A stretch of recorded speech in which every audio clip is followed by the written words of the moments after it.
primeira mesa, que vai ter a apresentação do comandante Robinson Farinazzo. O Robinson, ele é oficial da reserva da Marinha do Brasil, especialista em tecnologia aeronáutica e de defesa. Ele tem o canal Arte da Guerra, é um defensor da soberania nacional. Chamamos ele para iniciar suas apresentações.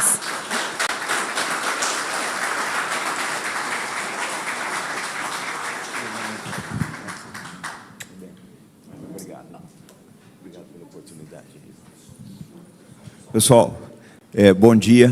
Em primeiro lugar, eu queria fazer um agradecimento a esse verdadeiro leão aqui, tá? Que eu tenho acho que a sorte nessa vida de privar da amizade dele, que é o Heller Gonçalves. Onde eu vou, eu falo do Heller, a gente está sempre falando da Vibraz, tá? E eu ando muito por aí, a gente está sempre frequentando outros palcos aí.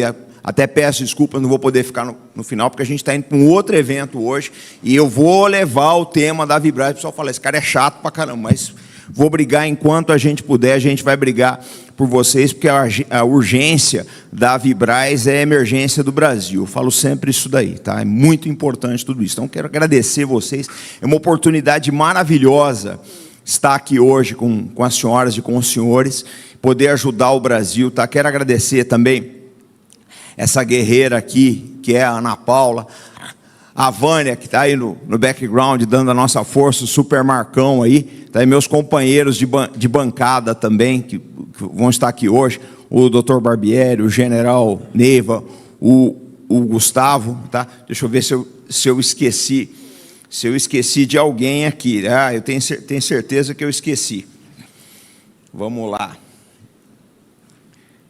Do doutor Aristeu Neto também. Então, quero agradecer, e sobretudo vocês que estão aqui, tá? Que nos dão o seu tempo, o tempo precioso da vida e da convivência dos familiares para estar aqui conosco. Dito isso, vamos à nossa apresentação.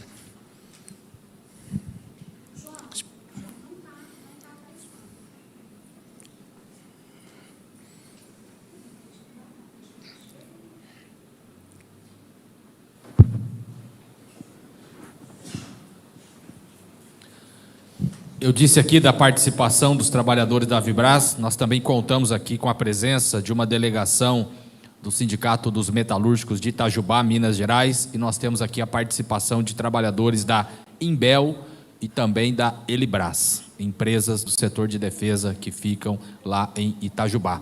E também a participação do Sindicato dos Metalúrgicos de Araraquara, não estão aqui, estão acompanhando no formato virtual, eles que representam os trabalhadores da Embraer, em Gavião Peixoto, onde fabrica o KC-390, a fabricação aí do avião militar da Embraer.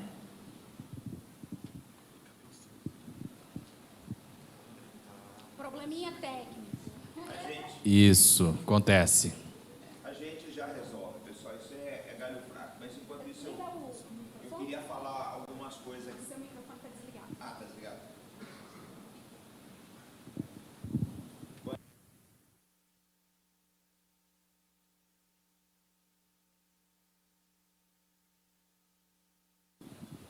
Opa, que coisa, pega esse aqui, Farinazzo, canal Arte da Guerra, sempre divulgando aí as lutas dos trabalhadores da Vibraz. Muito obrigado, viu, Heller? Olha, gente, no final da palestra aí tem uma surpresa aí para São José dos Campos, tá? A gente fez uma homenagem aí, mas deixa eu falar uma coisa para vocês enquanto o pessoal soluciona a nossa questão técnica aqui. Eu acho que esses encontros, essas conversas, e eu sempre deixei o canal aberto para o Heller, sempre falei para ele, nós fizemos uma palestra com o Ciro Gomes lá, né? O Ciro é um defensor intransigente do nacionalismo e do desenvolvimentismo. Eu penso que isso aqui é muito importante, gente. Por que eu digo isso? Porque essa palestra, eu já falei com o Heller, a gente vai copiar depois, vai subir para o canal Arte da Guerra. Nós vamos levar para congressistas. Esse ano a gente vai ver se briga de novo na Comissão de Relações Exteriores e Defesa Nacional. Todas as audiências que eu fiz da Credence, se vocês assistirem, está no canal da Câmara, a gente falou da Vibraz, falou do Brasil. Isso é muito importante. A gente não pode deixar que a Vibraz tenha o mesmo destino da Ingesa. A questão do Brasil é uma questão das apostas erradas. Eu vou contar uma história curta para vocês. Eu tenho uma foto lá em casa, em 1976. Em 1975, o presidente Geisel, ele tinha um chanceler muito bom, que era o Saraiva Guerreiro, e nós abrimos relações diplomáticas com a China. E o que acontece? Naquele ano, o PIB chinês era metade do PIB brasileiro. Passados vão completar 50 anos esse ano, o PIB chinês é 8 vezes o PIB do Brasil, gente. Daqui a 10 anos, eu não sei onde é que vai estar. Nós vamos sumir se continuar assim. Nós fizemos as apostas erradas, essa é que é uma verdade. Nós deixamos o desenvolvimentismo de lado, paramos de investir na indústria, paramos de investir na infraestrutura e apostamos no neoliberalismo. E os resultados vocês estão vendo hoje no dia a dia. E aí vem aquele pessoal que fala, mas o trabalhador chinês é escravo. Isso é lorota. A média salarial chinesa já é 2 vezes a média do brasileiro. Então, pessoal, vamos começar a olhar e pensar onde foi que nós erramos nesses 50 anos. Eu não digo para vocês que a China seja o modelo do Brasil. Não é, de forma alguma é outro país, outra cultura, outro modelo político, etc. Mas alguma coisa nós temos que aprender com eles em termos de desenvolvimento. Tá bom? Vamos lá, então. Obrigado, viu? Então, gente, a palestra essa daí, a emergência da Vibraz, é a urgência do Brasil. E eu acredito mesmo nisso. Eu não estou falando isso daqui só porque o Weller me convidou, ou porque para praticar mais uma palestra. A gente efetivamente acredita nisso. Isso é uma bandeira de vida para a gente. Vamos lá, o próximo aí. Bom, então o nosso histórico vai ser, a nossa agenda é essa aí, a guerra da Ucrânia e a Vibraz, a percepção sobre defesa do Brasil, né? E uma série de outras coisas. Não vou ler a agenda aqui, que isso é chato pra caramba. Depois vocês anotam as perguntas e a gente vai conversando. Vamos ao próximo, Ana Paula. Obrigado, viu? Pode tocar esse aí. Ó, isso é na Ucrânia, tá? Isso aí são vídeos do Ministério da Defesa da Rússia, provavelmente é o sistema Grad funcionando, né? Deve ter um pedaço do Torsk aí também. Mas o que acontece, gente? Vocês viram na Ucrânia, tá? Provavelmente é uma das maiores guerras de artilharia da história, talvez desde a Primeira Guerra Mundial a gente não via um movimento assim. Agora vamos ver o próximo vídeo. Ele é assim mesmo, ele demora Não, é o anterior. Isso, deixa, ele vai... Será que ele vai? Ele é curtinho. Pena que não tem o som.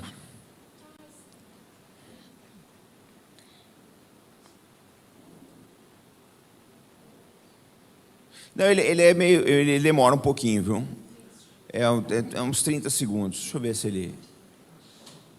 Isso aqui foi filmado no Brasil, lá no campo de instrução de Formosa. Não sei se vai aparecer. Espera aí.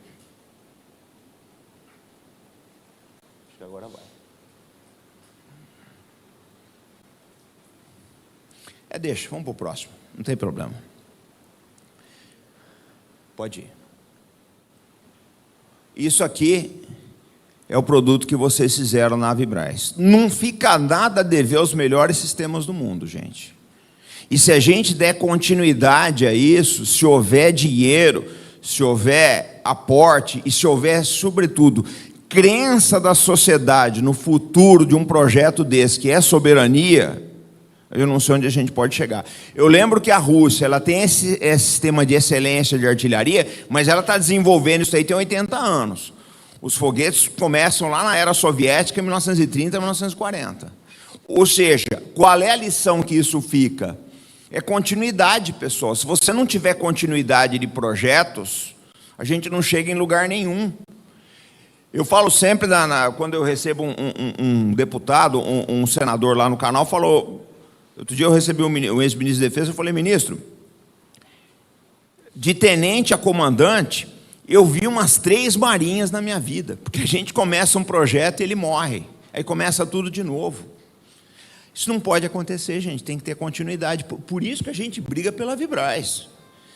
Por essa continuidade. Vamos lá, então? Será que... Bom, isso aí é um artigo excelente que saiu do Luiz Nassif, tá, no blog dele, eu recomendo para vocês. O Brasil vai perder o bonde da corrida armamentista. E o que o Nassif coloca? Né? A Europa está em franco rearmamento, eles acordaram agora, estava conversando com o general Neiva agora há pouco a respeito disso, E nós ficando para trás. Né? A Raytheon, a Lockheed, a americana, estão desesperados atrás de insumos, atrás de novos projetos, atrás de ampliação de fábrica, contratação de trabalhadores especializados. O pessoal que é da Vibraz sabe disso. Você não forma um técnico desse da noite para o dia, pessoal. Você não forma. Principalmente quem vai lidar na área de explosivos. Esse cara, você não pega ele na rua. Ô, fulano, vem cá, você quer trabalhar com explosivo? Não é assim, gente. Só para vocês terem uma base, a indústria de defesa americana está tendo que recontratar gente que já se aposentou, eles estão trazendo de volta. Vamos lá. Bom, aí, ó, esse é do blog do Nacif também, tá? Que os orçamentos de defesa aumentaram 11% em termos reais. Agora, eu vou dizer uma coisa para vocês podem ter certeza do que eu vou falar. A Europa não vai ter fôlego para essa corrida. Por que eu estou dizendo isso? Eles estão falando em 2% do PIB com defesa. Só que, do jeito que as coisas estão, com 2% você não vai atender, você vai precisar de 5%. Quando você investe 5% do seu PIB em defesa, isso quer dizer que 20% do orçamento total está comprometido. Ninguém aguenta isso. Se eles forem gastar tudo isso com armamento, vai faltar postos de saúde, vai faltar segurança pública, vai faltar investimento em estradas, em iluminação, uma série de coisas. Eu tenho sérias dúvidas, estava conversando isso agora há pouco com o general e com o Barbieri, a gente estava conversando exatamente sobre esse problema. O aumento dos insumos, né, que vão abastecer a cadeia de defesa, não só da Europa, dos Estados Unidos e em menor grau do Brasil também, ele já vai vir majorado em função de uma inflação de armamentos que é nível mundial. Então, isso aí é uma aposta que eu já fiz há um ano atrás. Falei, ó, se a Europa acha que ela vai se rearmar com 2% do PIB, boa sorte. É coisa de 5% a 10% se quiser acompanhar a Rússia e a China. E o Irã também. Vamos lá. Bom, gente, então essa palestra aqui, ela foi montada pelo Albert Cabaé, do site Velho General. Um pedaço dela, essa parte aqui, foi apresentada na Credem o ano passado. Aí eu pedi para ele um extrato das partes que mais interessam, é o que eu estou mostrando aqui para hoje. Então, eu quero agradecer o Albert Cabaé, tem um agradecimento para ele no final ali, tá? É do canal, do site Velho General, depois vocês assistam aí. Olha, gente, acho que aqui está tem uns trechos que não estão passando, mas tudo bem, vamos lá. Isso, agora está indo. Olha, gente, nos anos 60, 60 e 70, o Brasil, eu lembro que eu colecionava aquelas revistas, eu era garoto, você tinha uma porrada de empresas, você tinha um monte de empresas aí fabricando tudo que a gente pode pensar. O Brasil, gente, em 1973, o Brasil era a China do mundo. Era a China do mundo. Nós chegamos a ter 11% de crescimento ao ano. Com 11% de crescimento, você não tem trabalhador, você não acha trabalhador, porque está todo mundo empregado, é pleno emprego. Você não acha, o trabalhador ele pode mudar de empresa a hora que ele quiser, sempre ganhando mais. A gente era assim em 73. Depois veio a crise do petróleo, uma gestão pavorosa aí da dívida, uma série de coisas que eu não vou entrar em detalhe. Mas o que acontece, né? Houve um problema no caminho. Em primeiro lugar, a gente teve uma mudança de regime político, tá, uma série de outras coisas, e mudou-se a prioridade com razão também. O país com a dívida social que nem o Brasil, a gente precisa pensar duas vezes em ter orçamentos militares vultosos. Isso eu não tenho dúvidas a respeito disso. Mas é exatamente por ser um orçamento exíguo que nós temos que gastar bem. Até em respeito ao trabalhador que paga esse orçamento. Então, vamos lá. Olha, o Brasil exportava para o Oriente Médio, o Norte da África, tá? E a gente ajudou, a participação brasileira na guerra Irã-Iraque, ela foi bastante expressiva. Não foi de graça, porque o Saddam Hussein vendia petróleo para o Brasil sem garantia. Então, ele ajudou muito o Brasil nesse aspecto. Se demoniza muito Saddam Hussein, etc., mas para a economia brasileira, ele teve um peso muito positivo. Era o único país do mundo que vendia petróleo para o Brasil sem garantia, pessoal. E naquela época o Brasil não tinha credibilidade nenhuma. Vamos lá. Então a gente... volta só um minutinho. A gente exportava o Chavante, os blindado Cascavel. Eu fiz minha carreira no Cascavel. Era um carro... Olha, eu imagino onde a gente estaria hoje. O Cascavel era fabricado pela Engesa, se tivesse dado continuidade ao Cascavel. Eu fiz um trabalho recente sobre blindados da Rússia.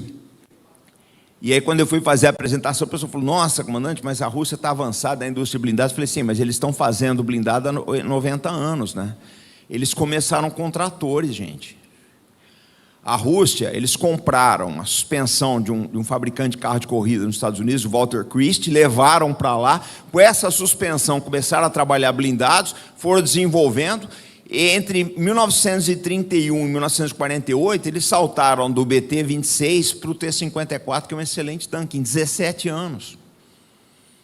Quer dizer, vocês imaginam onde a gente estaria hoje se o projeto do Cascavel tivesse ido em frente, se a Engesa tivesse aí hoje, se o projeto do Osório tivesse... Quantos empregos a gente teria? Como estaria São José dos Campos hoje se essas empresas estivessem aqui ainda? A gente tem que pensar nessas coisas, gente. Os melhores empregos estão na indústria, é uma verdade. É uma verdade. Os melhores empregos... Quando o pessoal fala: mas o emprego está indo bem no Brasil. Sim, mas qual é a renda desse trabalhador? Como é que ele vive? Essa pessoa tem dignidade? Né? Essa pessoa tem condição de planejar sua aposentadoria? Ela tem condição de educar seus filhos? Né, de dar uma boa alimentação, de cuidados de saúde, etc. Olha, eu vou dizer uma coisa para vocês. Eu ando muito por São Paulo, muito a pé. Eu gosto muito de andar a pé. Minha paixão na vida é andar a pé. E às vezes eu estou andando lá na Lapa, que é um bairro povão mesmo, me sinto muito bem, eu gosto muito dali. E outro dia eu estava vendo uma senhora com 2 filhos. Ela estava sentada numa lanchonete popular, aí dando o almoço para eles. E eu fiquei pensando na luta dessa moça para criar essas crianças. Sabe, para vestir, vacinar, dar escola, cuidar quando fica doente, ir trabalhar, nem sempre tem creche. Pessoal, a gente tem que olhar para o andar de baixo, senão não dá não. Então vamos lá. E a maneira de melhorar a vida dessas pessoas é ter emprego melhor, pessoal. É ter emprego melhor, essa que é a verdade. Então vamos lá. Olha, gente, isso daqui eram as exportações brasileiras, isso é do Albert Caballé, ele é genial, esse cara é genial.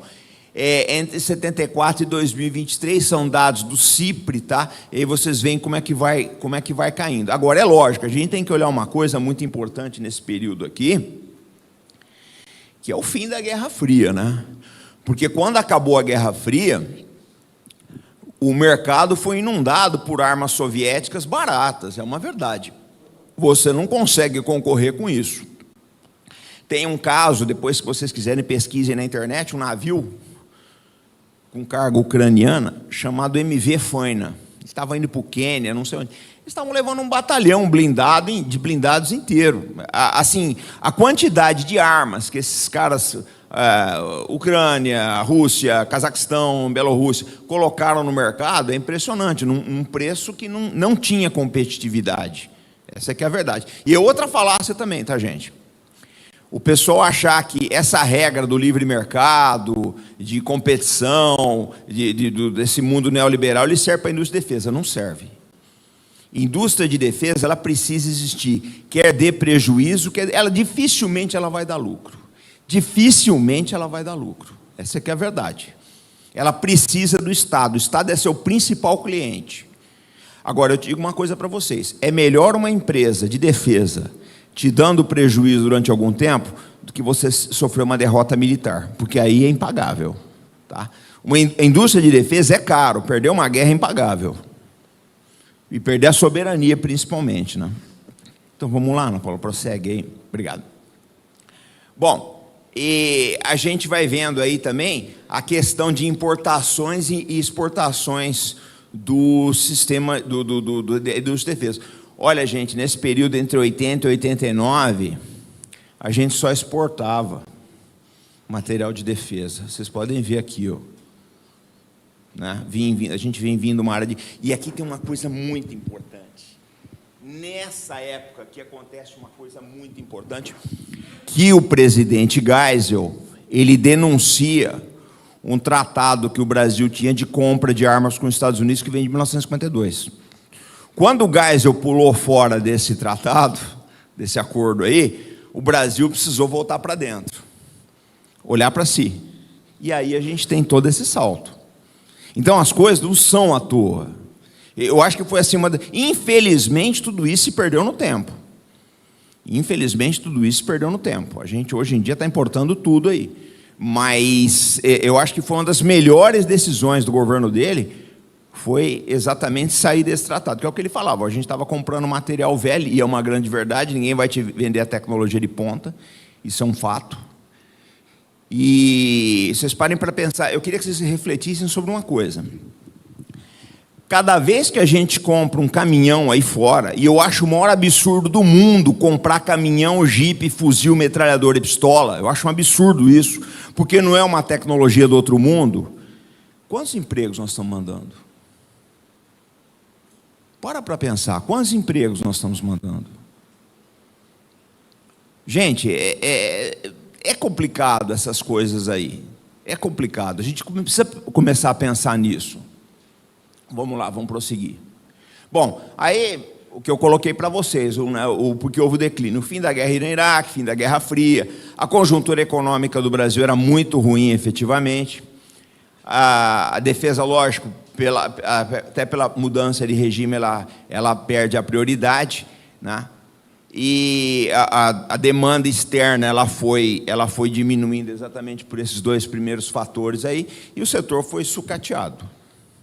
E a gente teve uma coisa que eu acho que assim, uma das coisas mais tristes na história da defesa do Brasil, que é a quebra da Ingesa, tá? Que a gente não quer que se repita para a Vibraz. Então, vamos lá.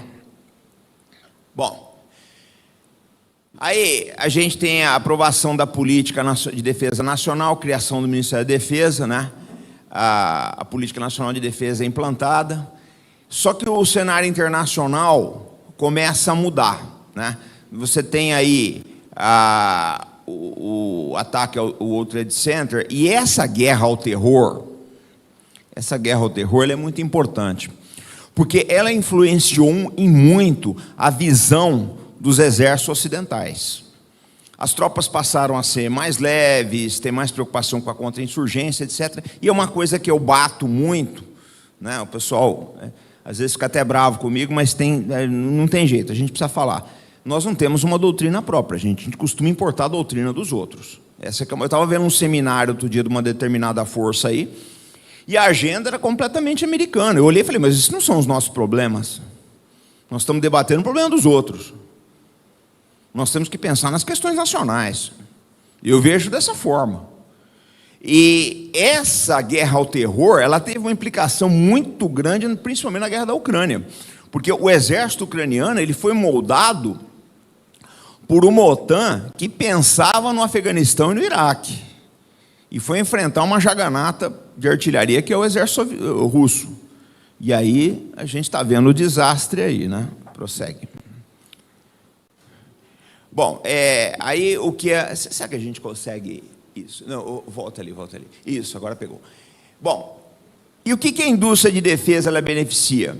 As competências militares do país, porque um país é respeitado pelo armamento que ele tem, essa que é a verdade. Olha, gente, até a guerra na Ucrânia, os próprios russos falavam que o Leopard era o melhor tanque de guerra do mundo, etc, etc.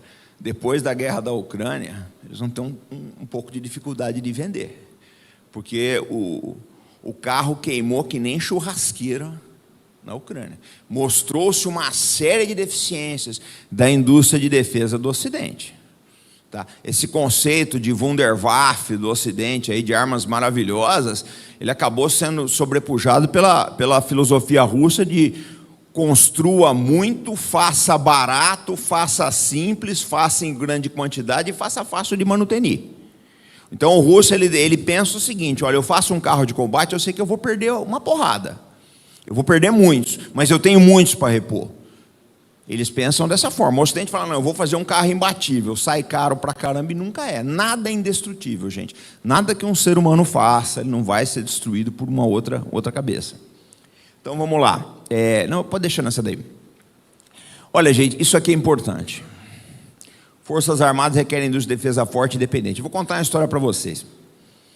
A Ucrânia, ela sempre teve uma das indústrias de defesa mais pujantes da ex-União Soviética. Para vocês terem uma base, o primeiro porta-aviões chinês, ele foi construído em Dnipro, na Ucrânia, na época da União Soviética. Então, eles tinham uma indústria fantástica. Os foguetes, os mísseis antiaéreos S-300 da Rússia, eles tinham peças fabricadas em Lviv, no oeste da Ucrânia. Olha só, os mísseis antiaéreos da Rússia usavam peças fabricadas pelos ucranianos. O governo neoliberal do Yatsenyuk, que assume o poder em 2024, fechou centenas de indústrias. Por quê? Qual era a filosofia? Olha, nós temos uma indústria de defesa que atende principalmente o mercado russo. Vamos fechar essa indústria. Eles nunca contavam que ia ter uma guerra depois. Quando a Ucrânia precisou, essa indústria não estava mais ali. Então, é preciso pensar. A indústria de defesa é um seguro que a sociedade faz, gente. É um seguro. Ninguém gosta de pagar seguro. Ninguém gosta de pagar plano de saúde, mas você vai precisar um dia. O dia que você precisar, você dá valor. Então, esse é que é o problema. A gente não pensa no futuro. E eu acho até, se a gente olhar assim... Tá, obrigado. Se a gente olhar no ponto de vista das pessoas, até que faz sentido, né? Elas têm outras preocupações. Então, vamos adiantar aqui, Ana Paula? Bom, então aqui tem a desnacionalização, né? Todas essas empresas foram controladas por empresas multinacionais. A Lava Jato piorou bastante a situação da indústria de defesa brasileira, essa que é a verdade. Vamos lá, prossegue. Bom, aí a gente volta um pouquinho, a Vibraz, né? Eu acho que o general Neve e o Barbieri vão falar bastante sobre isso, eu não vou me aprofundar muito na Vibraz, não. Tá? Eu quero adiantar outra coisa, prossegue. Isso aqui, esse projeto de lei do deputado Boulos, isso foi ideia nossa. Tá? A gente teve uma reunião no gabinete, no comitê de campanha dele em São Paulo, falou: o que você quer? Eu falei: eu quero um projeto de lei para salvar a Vibraz. Aí, então, nós rascunhamos o projeto, a 6 mãos lá no Arte da Guerra, a equipe do Boulos trabalhou ele, esse projeto está na Câmara. Se vai andar ou não, não sei, gente, mas pelo que eu estou vendo, é a única saída, né, que a empresa tem. É o projeto PL 2957. Depois, quem quiser, a apresentação vai ficar aí, vocês podem usar. Pode prosseguir. Bom, aí é a parte mais importante agora. Sugestões para melhorar a base do Céu Defesa. Criação de uma agência supraministerial encarregada de aquisições e incentivo ao setor. É necessário uma agência, pessoal. Por que eu estou falando tudo isso? Porque o Ministério da Defesa, ele está muito disperso ainda nessas compras. Então, a gente não tem força, ou aquilo acaba sendo muito diluído, mas precisa ser uma coisa de fora, precisa ser uma agência de fora do processo para poder trabalhar isso daí. Ampliar o financiamento para inovação e tecnologia militar. Não existe indústria de defesa, nem a construção de um arcabouço tecnológico sem aporte do governo. Deixa eu colocar só as coisas mais importantes aí. Parcerias entre universidades é muito importante. Vamos lá, pode prosseguir. Olha, criar um fundo específico é para ontem isso daí. Aumentar a presença brasileira em feiras internacionais de defesa também. A gente precisa promover o que a gente faz aqui. Nós vamos mostrar aí fora. Deixa eu ver. Ó, agência especializada eu já coloquei, tá? Prossegue. Vê o próximo aí. Modernização... não volta. Olha, substituição gradual de equipamentos importados por produtos nacionais. Isso é importantíssimo. Desenvolvimento de novas tecnologias em defesa, pessoal. A gente não pode ficar dependendo das tecnologias que vêm de fora. Isso é muito importante aqui no Brasil. Depende de tudo. Essa aqui é uma verdade. Prossegue. Volta. Melhorar o aproveitamento potencial da Embraer, isso é importante. Reduzir a burocracia também, tá? E ampliar o financiamento de projetos estratégicos, isso é super importante. Aqui no meio disso está o apoio ao IME também, depois vocês procuram aí. Essa semana eu estou fazendo um trabalho, a gente quer começar a mostrar a importância do IME para o Brasil, Instituto Militar de Engenharia. Prossegue. Agora, só para mostrar para vocês, está encerrando, olha, gente, isso aqui é a página 1, é a quantidade de escritórios de projetos de defesa que eles têm na Rússia. Tá? Esse aqui é do setor aeroespacial, pode prosseguir. Olha aí, mais, prossegue. Pode ir. Aqui agora é o final. Ó, isso aqui é o setor de mísseis. Prossegue. Aqui a gente em sistema. Cada um desses é um escritório de projeto, gente. Prossegue. Aqui é os escritórios de sistemas navais também. Tá? Olha a quantidade de escritórios de projeto que esses caras têm. Esses escritórios estão trabalhando a todo vapor agora na guerra da Ucrânia, gente. Se você não tiver alguém que pense nesses insumos, você não vai conseguir produzir nada. Essa aqui é a verdade. Prossegue. Prossegue. Olha a quantidade. Bom, aí as perguntas sem resposta para o encerramento. Por que o Brasil importa insumos simples como pistolas, metralhadoras, caminhões e jipes? Não tem razão para isso, gente. Desculpa, mas não tem. Não tem razão para isso. Por que compramos helicópteros no exterior quando temos uma fábrica em Itajubá? Também não tem razão para isso. Desculpa, mas não tem. Vamos lá. Por que insistimos em comprar obuseiros no exterior quando poderíamos tê-lo fabricado no Brasil? Será que a gente não poderia comprar um projeto no exterior e tentar fazer com a Vibraz? Porque a grita foi grande quando a China se interessou pela Vibraz, mas ninguém falou nada quando a Austrália se interessou pela compra. Eu queria saber, porque para mim é a mesma coisa. Se for sair do país, é ruim para mim se vender para a China, mas é ruim se vender para a Austrália também. Para mim é a mesma coisa. Né? Nós estamos querendo dizer que tem um diabo bom e um diabo que não é tão bom. Não é assim, né? Não é assim. O nome disso é subserviência. Porque sempre deixamos projetos militares pelo caminho. Eu cansei de ver as fragatas Niterói, submarinos, os submarinos IKL. Eu cansei de ver projeto morrer, pessoal. Agora, não foi barato, é um enterro de luxo, tá? E porque nunca temos uma agenda militar própria, estamos sempre a reboque dos Estados Unidos e da ONU. Outro dia eu estava vendo aí, o Brasil ele vai padronizar um sistema tal da ONU. Tá, mas o que isso tem a ver com a nossa realidade de defesa? A ONU tem outra agenda, meu amigo. A ONU não está preocupada com a tua vida. Desculpa, mas não está. A ONU nunca conseguiu impedir uma guerra e foi responsável por uma das maiores guerras do século passado, que é a Guerra da Coreia. Então, os interesses da ONU não são os interesses da Dona Maria, da Vila Matilde, em São Paulo. Essa que é a verdade. Então, vamos lá? Vê se você consegue... Não, volta. Olha, gente, então, quero encerrar aqui. Essa palestra é dedicada à memória do Tenente-Coronel José Alberto Albano do Amarante, foi um oficial da Força Aérea Brasileira, trabalhava em projetos sensíveis no Brasil, teve uma morte misteriosa. Agora eu fiquei feliz que há poucos anos atrás inauguraram um trevo com o nome dele aqui em São José dos Campos. Quero agradecer a vocês, a oportunidade maravilhosa. Desculpa se eu excedi o tempo, mas a gente nunca deixa de acreditar no Brasil. Muito obrigado, sejam muito felizes e contem com a gente lá no Canorte da Guerra.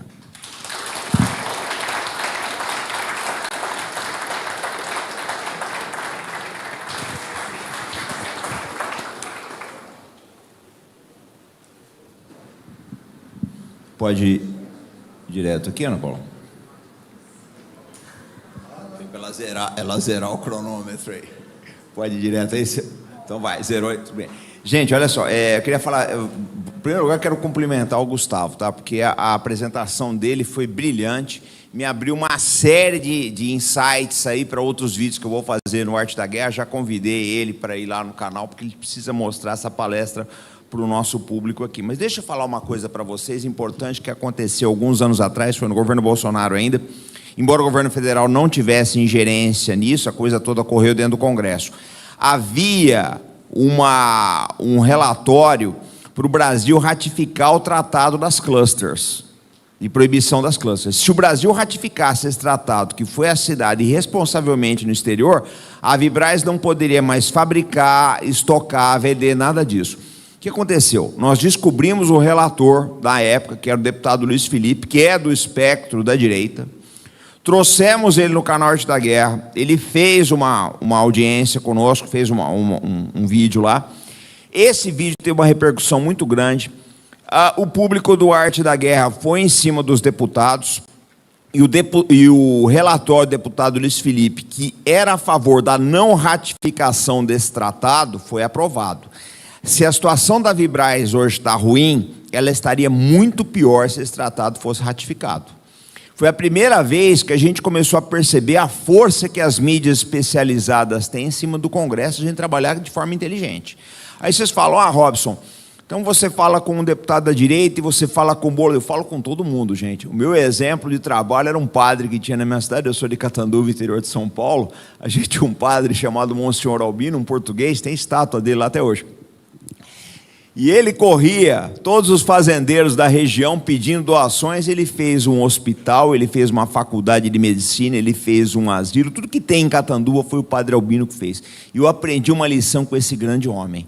Você precisa trazer as pessoas de todos os espectros para as causas sociais. Não tem como, a gente precisa de todo mundo, gente. A gente precisa unir o Brasil. Agora, eu vou falar do caso do Boulos. Olha, gente, deixa eu falar uma coisa para vocês.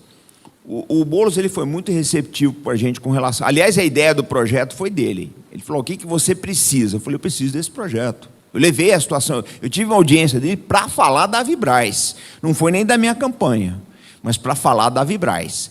Agora, eu penso assim, vocês estão cobrando o Boulos, a parte dele ele fez, gente. Ele protocolou, entrou na Câmara, ele cumpriu a parte dele. Nós temos que cobrar agora o presidente da Credem, né? Nós temos que cobrar o presidente da Câmara e nós temos que cobrar os nossos deputados, pessoal. É isso que a gente tem que fazer. O Boulos já fez a parte dele. Você goste ou não goste dele, eu não vou entrar nesse mérito, porque eu nem sou do partido dele, eu sou de um outro partido, mas a parte dele ele fez. Pessoal, nós não podemos mais fulanizar as questões. O momento do país, e o Gustavo pintou o quadro com cores bem vívidas. O momento do país é um momento difícil, nós não podemos mais fulanizar as questões. Eu falei na minha palestra que o Brasil tinha o dobro do PIB da China 50 anos atrás, hoje o PIB chinês é 8 vezes maior que o nosso. Como é que vai estar daqui a 10 anos? O Gustavo mostrou aí, os bons empregos estão na indústria, pessoal. Nós vamos precisar de todo... Gente, uma coisa que eu aprendi na minha carreira naval, nem tudo que você precisa aprender na vida vai vir de pessoas que você gosta, ou que gostam de você, mas elas estão na sua vida exatamente para fazer uma mudança. Então, é necessário unir o Brasil. A gente não pode mais fulanizar essas questões, pessoal. Por uma que o fulano é do partido tal, o fulano pensa assim, pensa assim. Eu procuro conversar com todo mundo, porque aquele trabalhador da ponta de linha da Vibraz está passando necessidade, ele tem uma urgência. Não é porque eu não gosto do fulano, não gosto do Beltrano, que eu não vou deixar de pensar no bem daquele pessoal da ponta de linha. E eu lembro que nós não estamos brigando apenas pela situação da Vibraz, gente. Nós estamos salvando o futuro da indústria tecnológica militar do Brasil. A Vibraz não é só uma das indústrias mais importantes do Brasil, é uma das indústrias mais importantes do hemisfério sul. Essa situação que acontece no país, no Brasil, não aconteceria em nenhum país, em nenhuma potência, gente. Para vocês terem uma base, semana passada, o presidente Trump, ele aceitou pagar 20 bilhões de dólares, 20 bilhões por um PowerPoint. Ele pagou, sabe para quê? Para salvar a Boeing. A verdade é essa. Os Estados Unidos não tem um avião ainda. O Trump comprou um PowerPoint. Falou tanto que ia mudar o Pentágono, etc. A corrupção do Pentágono, vocês não têm noção do que... Assistam meus vídeos, eu mostro com dados o que é a corrupção do Pentágono. Todos os projetos dele, a gente estuda isso com uma lupa. Vocês não têm noção do que é a corrupção do Pentágono. Outro dia eu estava num debate na televisão e não me chamaram mais. A moça falando da corrupção brasileira, eu falei, o senhor não sabe o que a senhora está falando. Aí comecei a falar da corrupção do Pentágono, eu falei, o senhor não sabe o que a senhora está falando, e a senhora mora nos Estados Unidos, o que é pior ainda. Então, gente, o Trump aceitou pagar 20 bilhões para salvar a Boeing, a verdade é essa, a Boeing está quebrada. Agora, uma notícia para ele é que 5 minutos, tá? Que a Comac está vindo aí e quebra mais a Boeing ainda. Mas isso é outro assunto. O que eu quero colocar para vocês, o que eu acho importante, é que, gente, vocês têm que se unir, vocês têm que unir o Brasil. Vocês têm que unir o Brasil, é isso que a gente precisa fazer. Não dá mais para fulanizar a questão. A parte do Boulos é o que eu falei para vocês. Eu volto a dizer, eu não sou do partido dele. Mas agora é hora da gente cobrar os nossos deputados. Porque não tem outra saída para a Vibraz que não seja a estatização, gente. Não tem outra. Não tem outra. Tá? É o que o Gustavo falou, as empresas vêm aqui para comprar. Vocês acham que uma empresa que comprar a Vibraz, ela está preocupada com as necessidades do Brasil?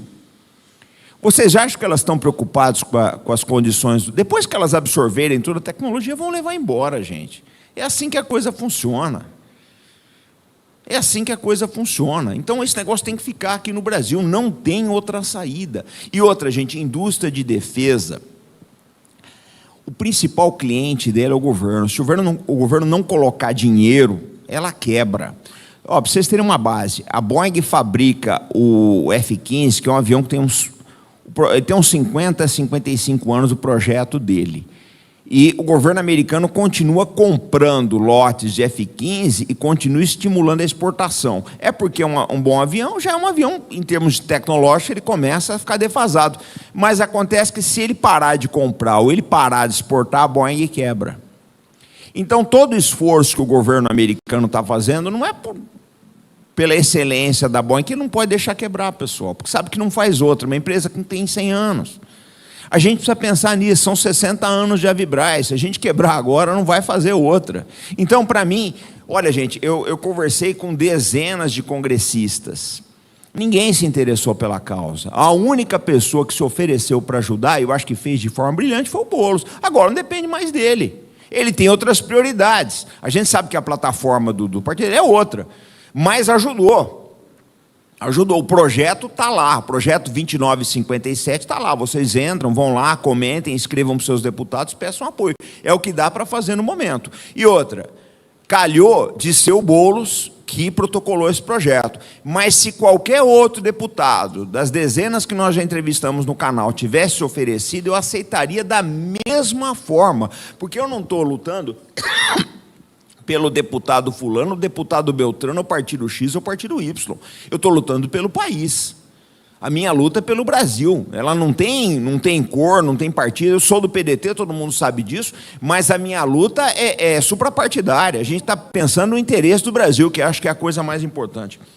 E um negócio que eu preciso dizer, que eu preciso deixar bem claro aqui, é o seguinte: a sociedade tem que aumentar a participação dela, pessoal. O problema que nós temos de defesa do Brasil é um problema de mindset.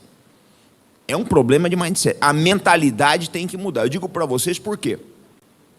Eu acho que depois de 150 milhões de views no canal, a gente já tem alguma experiência de como é que a cabeça do público brasileiro funciona. O brasileiro não se interessa pela indústria de defesa. Os vídeos da Avibraz são os menos vistos. Eu faço porque eu tenho que fazer, eu preciso fazer isso, é uma questão de amor pelo país. Mas em termos, isso vai me dar visibilidade? Não dá. Cai a audiência significativamente quando a gente faz vídeo disso aí. O brasileiro, infelizmente, o brasileiro não se interessa. E por que não se interessa? Porque empresas como uma Raytheon da vida, uma Lockheed, uma Boeing, eles enfiam milhões em publicidade no Brasil, pessoal.